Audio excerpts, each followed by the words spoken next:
Mr. David Crockett, as I think all of you know, is the director of the Office of Sustainability here in the city of Chattanooga. He has quite an extensive bio, so I won't be able to read it all, but I'll catch some of the highlights. He was appointed director of the Office of Sustainability by Mayor Ron Littlefield in December 2009. He's been a civic leader and a community leader for many years in Chattanooga, as well as the Hickson community. He served as a member of the Planning Commission and 3 terms as Chattanooga City Councilman between 1990 and 2001 in District 3. He also served as chairman of the City Council and chairman of the Economic Development, Environment, and Strategy Committee. Before his involvement in civic leadership,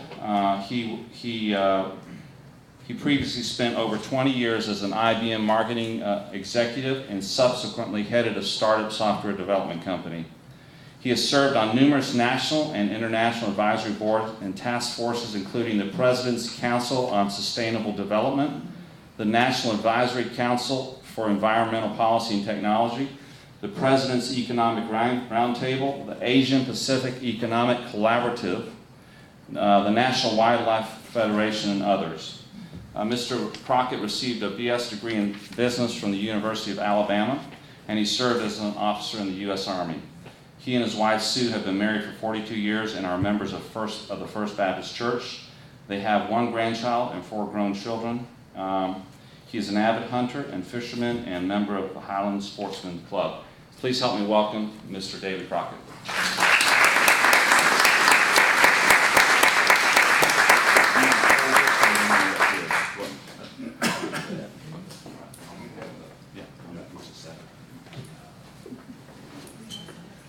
Well, thank you. I appreciate the invitation to come out here. This makes me think a lot, just the way this is going, of the 2 places I grew up. One in Sharon, Tennessee, in Weakley County. The county seat is Martin, where the University of Tennessee Martin is. It's a pretty small place. I don't remember government there. I do remember 1 policeman at the town. Had 1 intersection on a highway and was down 1 street. Everybody would come to town on Saturday for the drawing, which was held at the hardware store. And that was to get people. It was a farming community. My cousins all still live there. I grew up also in Alabama in a little town called Bynum that didn't exist before World War II. My father had a heart condition, so he couldn't get in the military, and he went. That later took his life early while I was in the military. But he moved to Anniston Army Depot, where they started a brand new complex. Brought people from all over the country. Eventually had about 5,000 or 6,000 people working there, making just about everything in the military arena for the Army, from tanks to atomic cannons to nerve ordnance and small arms. We could all drive anything that had a tank track on it, because they had thousands of these things out in the pastures around there. And we all learned to drive them before we had double digits, before we were 10. It was a unique place. We didn't have any government. We had a Lions Club, which did everything. And we had Baptist Church and Methodist Church that were hand-built, volunteer labor. But we had people from all over the country, all over the world. And when they come, they'd have to stay in your house because there was no hotel. And until I was 8, there was nothing but paperboard barracks, which is, you've seen those if you remember World War II. Everybody lived in them. We thought it was fine. Everybody else was the same thing. But it was a great growing up experience. It was one of those Garrison Keillor kind of places, you know, where the women are strong, the men are good looking, and all the children are above average. And it really was kind of the Norman Rockwell kind of place. No crime, no divorces. 20 years when I left and went to the University of Alabama. And I thought every place was like that. It just, you know, like Sharon and Bynum. And that turns out not to be true, but that shaped nearly all of of what I believe is that growing up experience, including of what to do in government. I'll start with two anecdotes that kind of sum up where I am tonight, I guess, in front of you. One was about a young minister who went to a strange town to preach at a revival, and he stopped somebody on the street and he said, "Can you tell me where the trade center is, convention center is?" And the guy said, "Well, yeah, you go down here and you turn left and then go 4 blocks and there it is." He said, "What's going on at the convention center?" He said, "Well, I'm preaching a revival on how to get to heaven." He said, "You want to come?" He said, "Well, if you can't find the trade center, I don't think you're going to be able to help me get to heaven." So I may not have the directions and the vision that match yours, but like the assessment I made of the candidates during the primaries, a very inauspicious group, I thought the one that separated himself was Ron Paul. I don't agree with everything that Ron Paul stands for. I do kind of think he has some smarts about the military. I served as an officer. I didn't think we had any business committing in the troops that we committed. I agreed with Congressman Duncan. He said there's nothing either conservative or necessary about deploying that large a force to Afghanistan and certainly not to Iraq. And we paid dearly in a lot of ways for that. So I agreed with him on that part. I didn't believe a lot of the other things that he said, but he did. And that's what separated him from everybody else running in either party. He believed everything he said. And I believe everything I'm going to say here. I've been saying it for 20 years in Chattanooga, and I know that you believe what you believe. But I'm going to tell you just a little bit about how we got into something, economic development, that has a term that's often confused called sustainability.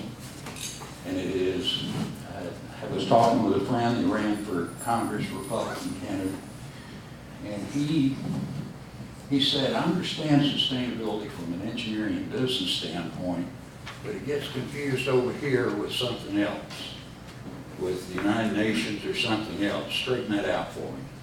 And I said, "Well, that's what I'm going to try to do at the Tea Party, because you'll hear that term used in different contexts, not unlike a lot of other terms."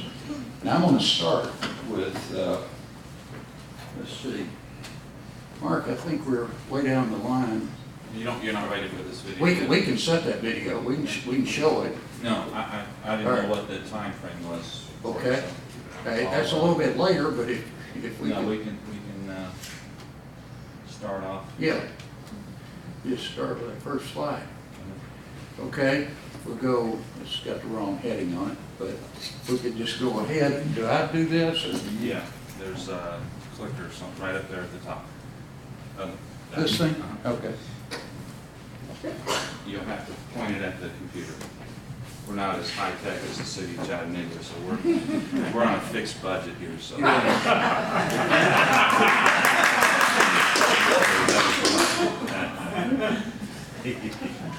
You only can spend what you take in, is that what you're saying?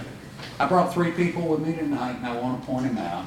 And so I'm introducing them. They're sitting right in the back, so you can raise your hands. But Heather Adcox is an Auburn graduate. She's an architect. Please. She's an Auburn graduate. She is an architect, and she is in charge of energy. And when you see what we've done with that, I think you'll be impressed.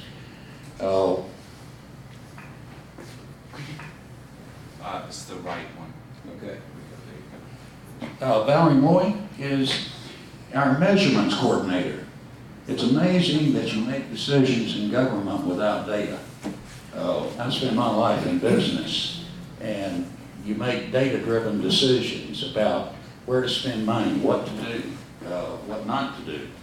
And so we started a program to try to get some data for people to actually make decisions with. We're going to lose Valerie to Yale Graduate School. They've offered her a scholarship this fall, but she's doing a great job. And Leslie Jacobs, husband is she is a landscape designer, and she has her son with her. And Brown Jacobs, her husband, is the Passat product manager for research and development, and they're about to head back to Germany. But she's got some things that have really been important for us.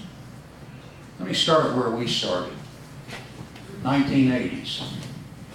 I've worked with every economic development committee in Chattanooga, Partners for Economic Progress, Industrial Committee of 100, Chamber of Commerce. And early on, the very first part of River City Company, what we were looking for was, what is it in this area? Atlanta, Huntsville. Huntsville had established a brand new economy around space, actually. Oak Ridge came about because of the atomic energy research.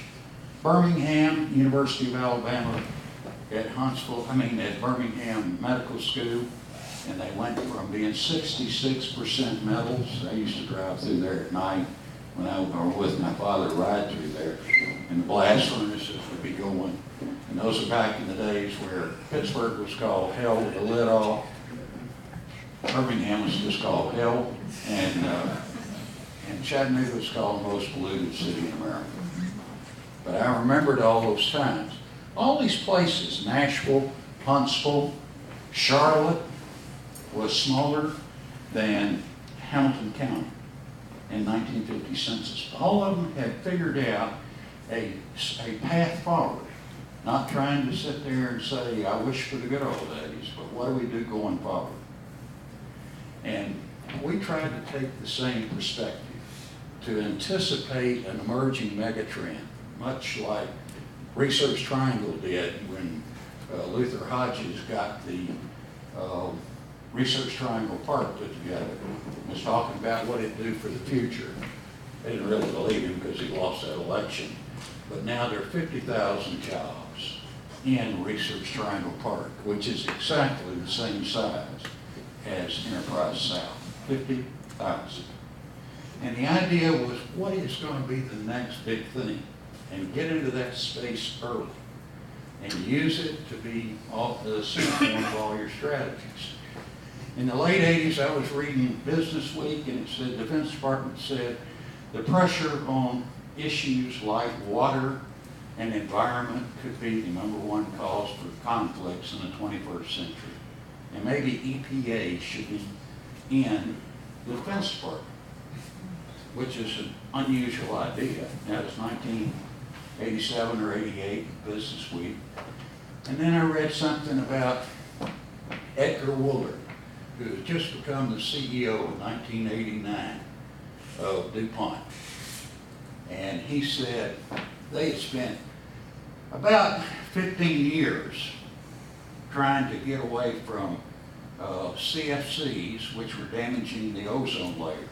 They made them, and IBM was the biggest user of them. And both of us had a problem. We had a public relations problem. We also had all sorts of other kind of problems. And Edgar Woolard said, I'm going to do something about that. I'm not going to let our corporation be beat into the ground. So he said, when he became CEO, he said, I am now the Chief Environmental Officer. And I want to use this as an opportunity to build a company, not get hammered into the ground because of it. I called his office to get information, and he was on the board of IBM, so he let me have some time. I flew to Wilmington and got 30 minutes, which I thought was pretty good for the chairman of DuPont Corporation. And he told me what his strategy was. And he was literally going to, that's Edgar Woolard on the left, and Paul Thibault, who was vice president of DuPont. And those of you who might have worked at DuPont know those names. And he took me through charts, this is not the one, another one, that showed what they were going to do with stockholder equity and how they were going to build a business, because everybody else had a problem and they were going to have the fix for that problem, starting with themselves. And they had a goal now called zero is everything. Zero lost time accidents, zero inventory, zero defects, zero waste, zero emissions, and zero greenfield development. Edgar Willard made those goals for DuPont here in Chattanooga. This in 1990 was in our local business journal as we got together and said, we've got a lot of resources around here and we've had a cleanup of our city. Maybe we can parlay that into something that will let us get ahead. We put something together, that was in 1990, the Business Journal, and we started taking off all over the world. We went to Asia, Europe, South America, Canada, everywhere with the economic development delegations of Tennessee, and we were talking about that we were going to be the center for this technology. This is what we published in 1991. Actually, we published this center in 1991, but it said we're going to be a center for research, we're going to attract business, and we're going to be a model for cleaning ourselves up. And there's people there you recognize, Dr. Paul Nolan, Bill Bennett, Dalton Roberts. That's the Minister of Education from France in the middle of it. We signed a compact. That was when we didn't know we couldn't do that as a city. That was adopted by every government and every body, Partners for Economic Progress, River City Company, Chamber of Commerce, Tourists and Visitors Bureau, manufacturers, everybody adopted that plan, and we've got them laying back there. We took it everywhere, and I showed up with several other people at the World Business Expo in Sao Paulo in 1992. And I was, I didn't dodge that question somebody asked. I said, yeah, I was there. I went there for 2 weeks. It was the largest business show I'd ever seen. And I wish I'd have had the entire Chamber of Commerce with me. Then I went from there. I met a city that had a booth with Volvo. And I thought we were doing good to have 2,000 brochures down there. But they had a full booth with a full-size Volvo bus, which was made in their town, a little town called Curitiba, that had a brochure that said, an unknown city that could save the world. And I thought, well, I'm a marketing guy, but that's a little bit over the top. We had that guy, he's right, I'm behind him, in the arrow's pointing to him. That's Jamie Lerner, in 1992, was in New York, and in 1992, and we took the entire government and Chamber of Commerce as Mayor Roberts, and all the people that you see are leaders in Chattanooga. And for the first time, Volunteer Army Ammunition Depot. Everybody said, you'll never get that land. No way will that ever happen. But we got it, and somebody said in Chattanooga, some people said, well, let's talk of environment sustainability will scare business. So we took them up there to prove that different. This was Business Week 1997. And it talked about Jamie Lerner building in Detroit, in his hometown in the state of Paramount. And they didn't do it with incentives. They got 6 car companies for less than we paid for one, including Volkswagen and Audi. And we managed to get out of that world attention. That's Bill Ford. We also had Mr. Stemple, the chairman of GM, come down. This is the plant manager for DuPont and I at a zero emissions conference headed by Edgar Willard. After that conference, DuPont made a commitment for the largest capital investment in Chattanooga prior to DuPont, prior to Volkswagen, $450 million. Now we have that. It's a LEED Platinum plant, which is certification. And that's not a regulation. Sustainability is about innovation. It's voluntary. It's a business model. And regulation is on the other side. Nobody regulated Volkswagen to be a LEED Platinum plant. And you can dance at one side or the other. Sustainability is always innovation because it's always voluntary. And it's the very same thing, if any of you in business have been through total quality management. Most corporations have done that. And it says that we're going to look at how everything else affects each other. We're going to look for the long term. We're going to eliminate mistakes. And we're going to get down to zero if possible. And sustainability is roughly the same concept. And it says every time we make a decision, we're going to think about everything else. We're going to try to leverage our resources and not waste any right or left. And we're going to do things and not have to come back and mop and bucket, clean it up. That's the same principle as quality. And when you make those decisions, you say, this is good for the community, good for the environment, good for the economy. The best example, people didn't believe that at first. They thought quality was too expensive to do. The Japanese taught Detroit that it was a necessity to compete. They taught them with a vengeance. This is Jim Clifton of Gallup talking about the coming jobs war of the next 10 or 20 years. The fiercest job competition globally we've ever faced. And this is Forbes magazine talking about this long MIT report. Why are corporations turning to sustainability? Not about regulations. This new model of eliminating waste and looking at an entire organization like a business systems plan. Most managers believe sustainability is a competitive necessity. I'll get this to Mark so he can distribute it to all of you because it's available online, but they had a caveat that said you couldn't reproduce them, so I didn't. Chattanooga had a climate action plan. It says, when did you put sustainability in your business plan? Those are the corporations, and you see them packing in about the last 5 years. Chattanooga had a climate plan. We named it something else because I think that's too restrictive. Sustainability is not about an ist or an ism like environmentalist or economist. I'll hold up my hand to any of those, but ist says you're looking at one thing at one time, not looking at the total picture. You're not looking at what's good for the community, and you're not building jobs. You're only looking at the environment, or you're only looking at one or the other. That was when Chattanooga, I didn't participate in that plan, but I was given the charge to implement it, and we have. We were also given the charge to implement our grant, which we have. We didn't wait till then.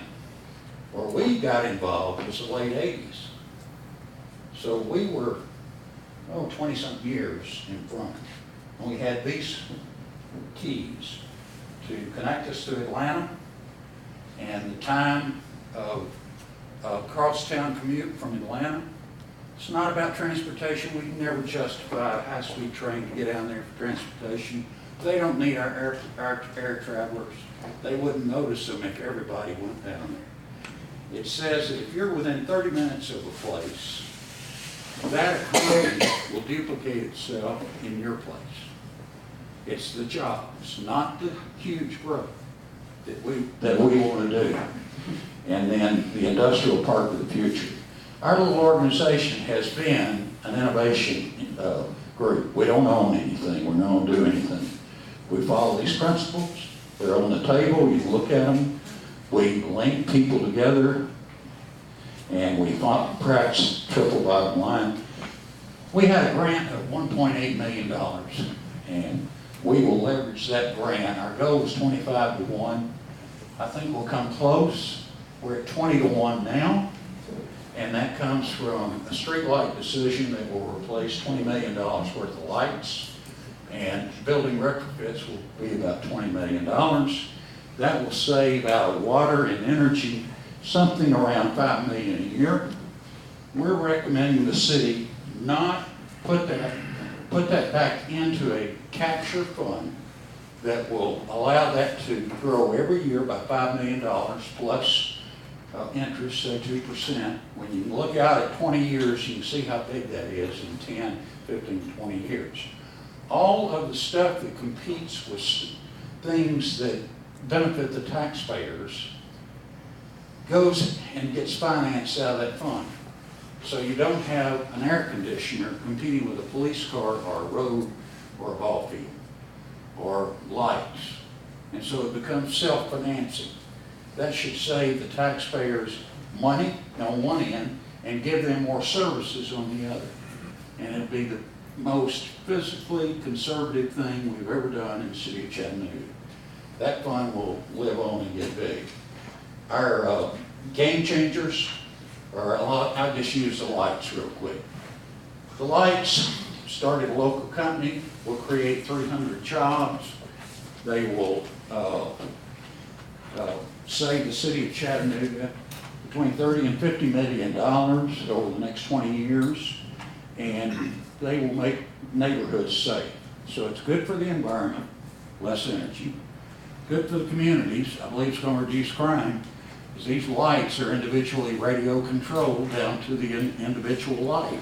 You can raise them up, blink them, have 911 call at your home for an ambulance.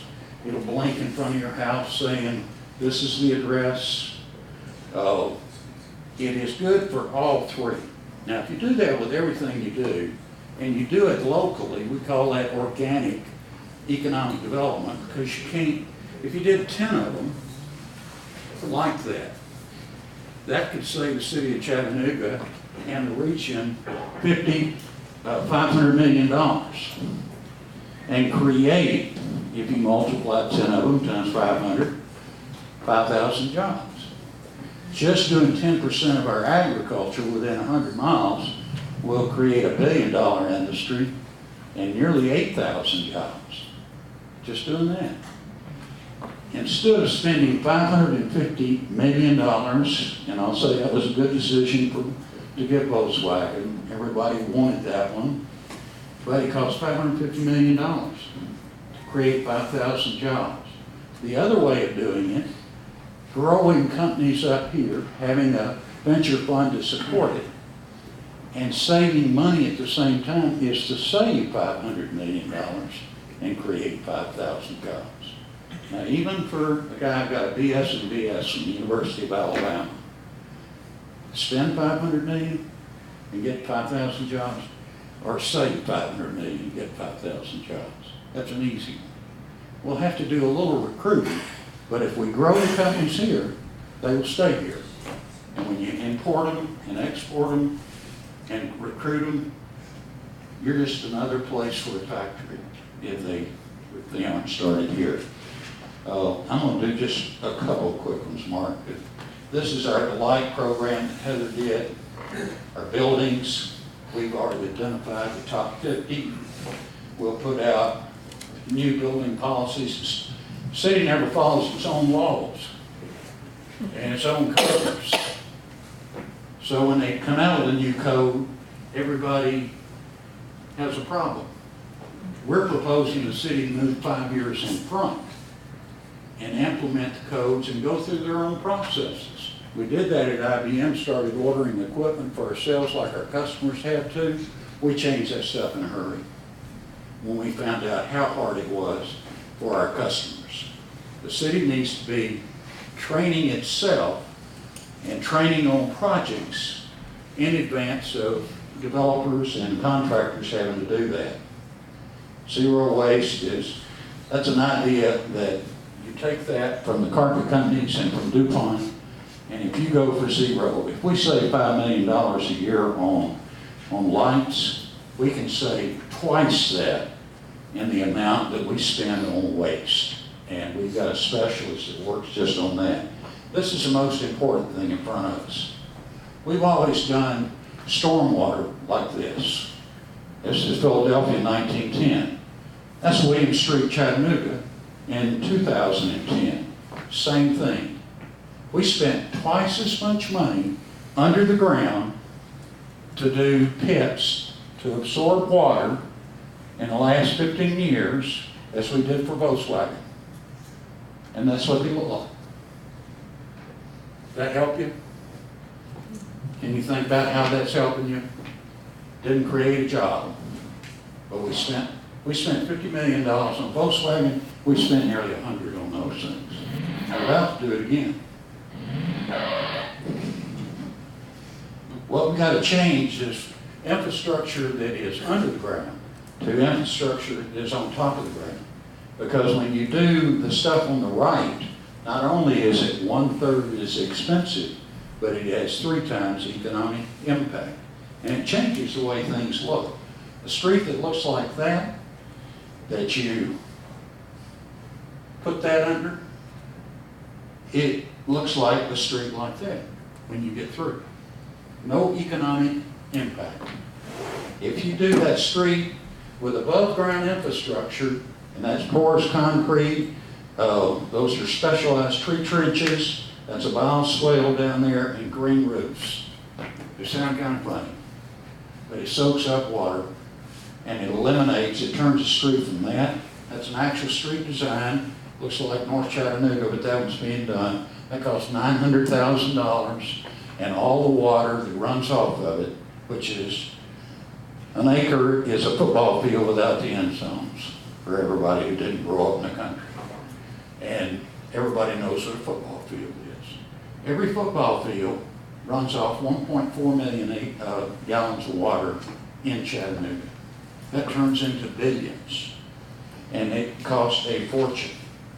And if you capture it on top of the ground and capture it right where it falls, then it not only brings up the entire city, but it's cheap.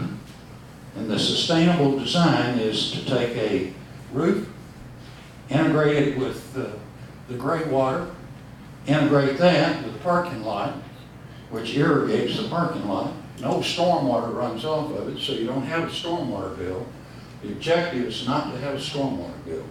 We're doing this on the city council, and we hope it's the first of 100 downtown. We're going to find incentives that make sense, that are market driven, that what the impact to the city is to get that ground out, because we're about to get a $100 million wake-up call in the next 30 to 60 days. It says, do something about that water. We don't care if you drink it. This is what we did with that roof. It actually would have cost $92,000 to put the cheapest roof you can. We put it up there, or it's going up right now. And it will save, the net savings of that after all costs, and I'm going to leave these with Mark, all these slides for y'all, will save, we say $500,000. It's actually $765,840. We tried to use 1% a year for energy going up and 2% CPI for the roof material, because you got to buy about 4 of them. You don't have to buy them when you put a green roof on them. They last almost indefinitely because they have no heat and they have no UV. A regular roof is 140 to 180 degrees hot, and that's what kills a roof. You put a green roof on it, and the roof itself is 7 degrees cooler than the outside air. That will cut down what that HVAC system sitting there trying to cool that air. It's 170 degrees.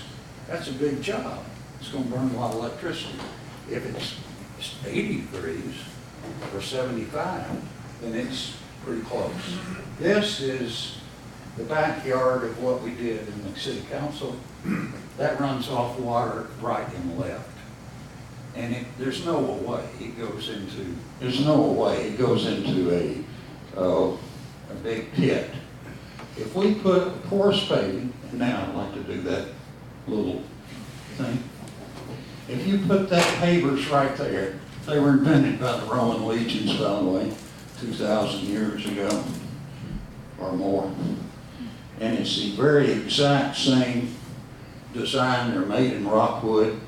And if you put those down, I went and looked at them at a church in Knoxville.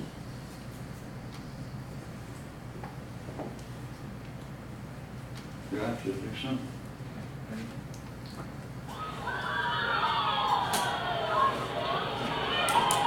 That's up on Fairmont Avenue. Those kids are from Normal Park Elementary, and we dumped 2,000 gallons and couldn't make a wet spot. Now, this is simple. The way we have built cities in the past, the way we have built cities in the past has been to make them all impervious, run off a lot of water, and then build huge tanks, and all of that costs a fortune. It costs a fortune, and it's kind of like my diet plan. Keep eating, eat as much as you want, and just buy bigger pans. That's equivalent to what our infrastructure program's been. The cost is huge. I'll wrap this up. We're doing this, the city of the Office of Sustainability did this in Brainerd, and we're doing a program there to turn Brainerd into something that looks like that. We brought the guy who designed the Washington American Indian Museum. 100% of the water that falls on that site stays there, and it's within walking distance of the Capitol. We're doing that on Manufacturers Road, trying to show an example. We'd love to do all the rooftops and get the sponge power of the roofs instead of building a big trench under the ground. We built those trenches before and it didn't work. We've done a watershed analysis of all of it. We believe that in the past, the only 3 people that have ever been an active role in doing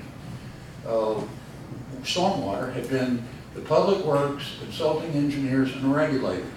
The role of everybody else, business, residents, and elected official, has been to write checks.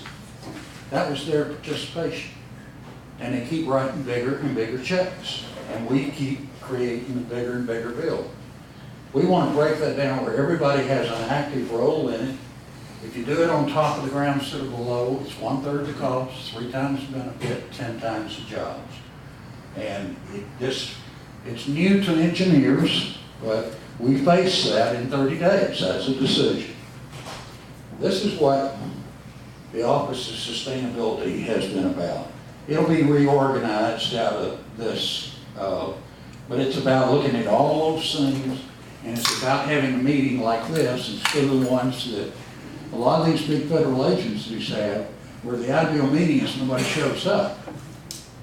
And they don't do it till after they've already formulated the plan. So if they want your opinion, they'll give it to you. We think that it's driven from the start. People design it from the start. And if you change it, I cut taxes 3 times on the city council. 50 cents each time. You cannot cut out dinners for the city council and cut taxes.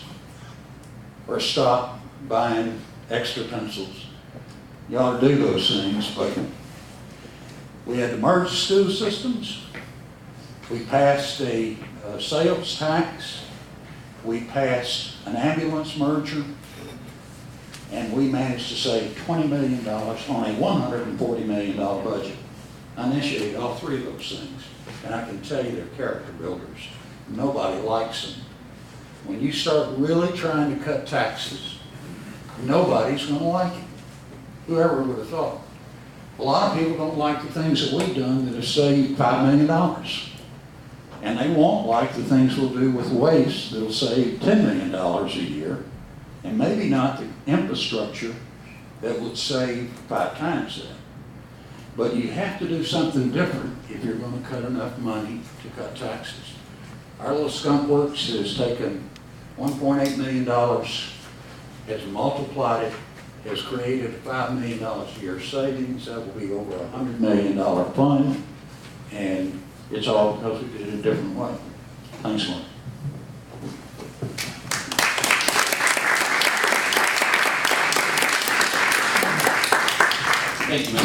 Thank you, Mr. Crockett. Now, there were a few things that I was a little confused. If you want to just have a seat just for a second. Have a seat. We're going to allow Greg Juster to make a few comments here, and then we'll jump into questions.